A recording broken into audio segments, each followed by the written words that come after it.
No matter how well our departments respond to fire and other emergency incidents, each incident represents a failure and subsequent loss, both individually and collectively. The fire service already knows there is more than one way to provide protection for communities. One of the best ways is by combining emergency operational and preventive efforts into a cohesive strategy designed to reach our most vulnerable citizens. Today's fire departments respond to more hazards with fewer resources. Our communities are changing and many are expanding with increasingly diverse populations. Keeping up isn't enough. We have to get ahead. That's why more and more fire chiefs are implementing community risk reduction efforts in their departments. Community risk reduction helps departments identify fire and life safety risks, prioritize them, focus energy on mitigation and prevention, and become more of a community player in order to reach all those in their service areas. Community risk reduction balances emergency responses with proactive, focused prevention efforts driven by local data, so those efforts are directed where they are most needed. At Tualatin Valley Fire and Rescue, we use incident and community data to drive both our emergency response and prevention strategies, all with the same goals: reduce emergency call demand, make our operation as efficient as possible, and improve public and firefighter safety. And involving powerful community allies can help departments reach people they're otherwise missing. That gets results. No matter how small or large a department is, whether it's paid or all volunteer, urban or rural, community risk reduction works, and it can work well in your community. In the UK, this concept is not just accepted, it's law, and it has paid off in dramatic loss reductions. By incorporating proactive home fire safety checks targeted at high-risk populations, the Merseyside Fire and Rescue Service reduced fire incident rates 33% from 1999 to 2006, with a 50% reduction in fire deaths for the same period.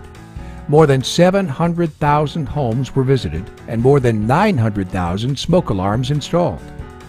Increasingly, fire departments here at home are doing the same with similar improvements. By focusing on community risk reduction, we're not just responding to emergencies. We're proactively adding value to and building equity in our service area. Working with local partners, we can conduct more home visits to reach more high-risk residents. Our American Red Cross volunteers help us access the same number of homes in just one day that would take us a month to reach on our own. Our station health fairs offer residents free blood pressure checks, saving them costly medical visits and creating a direct line between early detection of health problems and helps reduce medical call volume. Any fire department can embrace community risk reduction, improving public safety and adding value to their service area. And when it comes time for budget cuts, a department with a high perceived community value is in much better shape. You might be wondering how a commitment like this gets paid for. Good question. Start with advocacy. Help elected officials and others in your community appreciate the far-reaching impact that fire and injury have on your entire community. And rely on partners to help meet your community risk reduction objectives. It just makes sense to partner with the local businesses, agencies, and groups that can increase and improve your access to and reach into all populations, especially those at highest risk. By doing this, the fire department becomes a more vigorous and present member of your community, and that's a good thing. Community risk reduction is not just a phrase, it's a way of serving the public, and any department can gain from embracing it.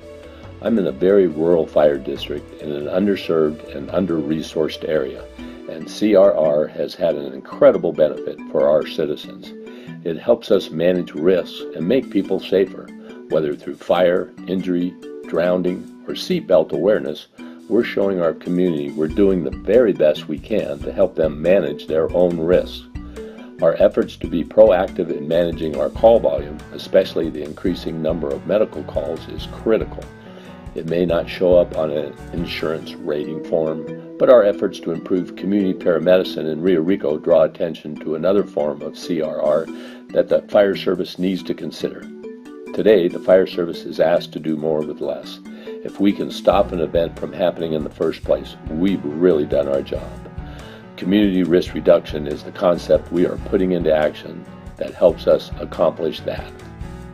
Too often, a fire department's role is limited to suppression and other emergency response, while local agencies follow up with aftercare. We can do better than that. We can work with those same agencies now, before the fire or accident or home injury, preventing it to begin with. And the people in our communities can help us do better. Once a fire department determines what the risks are in their jurisdiction, they can effectively employ strategies designed specifically to address them. Maybe it's home fire safety checks or an aggressive campaign to reduce frequent low-priority calls. It could be an educational event to show how fast a home fire spreads. They might team up with middle school teachers to prevent false alarms, or with high school groups to encourage seatbelt use.